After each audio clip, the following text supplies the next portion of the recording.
Baik, Bapak Ibu. Nah, pada sesi ke-6 ya ini. Nah, ke-6 ini kita akan membahas mengenai penafsiran dari hukum itu sendiri. Ya, oke. Nah, ngomongin penafsiran hukum, bahwa penafsiran hukum, ya, Bapak Ibu, merupakan proses penalaran bagaimana kita menentukan makna dan ruang lingkup dari suatu norma hukum itu ketika diterapkan pada peristiwa konkret itu sendiri, seperti itu.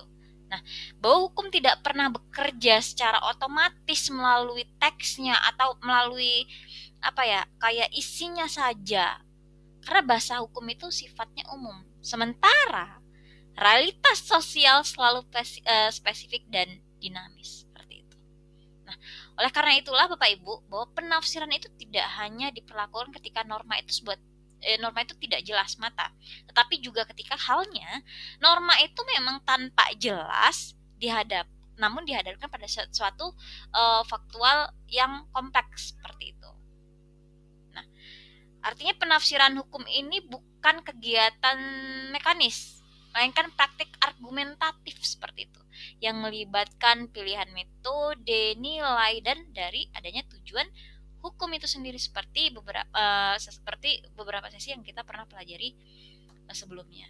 Dan ketika penafsiran harus dan Bapak Ibu, bahwa pada dasarnya setiap penafsiran itu harus dipertanggungjawabkan secara rasional, konsisten dengan sistem hukum yang ada di negara tersebut, dan serta selaras dengan apa? Dengan asas-asas atau nilai luhur dari suatu bangsa, seperti itu. Kalau negara kita yaitu Pancasila. Dan dalam konteks negara hukum, kualitas dari penafsiran hukum itu sangat menentukan apakah hukum itu berfungsi sebagai sebuah sarana keadilan atau pada nyatanya justru akan menjadi sebuah alat dari kekuasaan itu sendiri. Seperti itu. Maka kalau ngomongin penafsiran hukum itu sangat ini ya Bapak Ibu, luas ya. Tapi pada intinya ia adalah sebagai penafsir, seperti itu. Menafsirkan.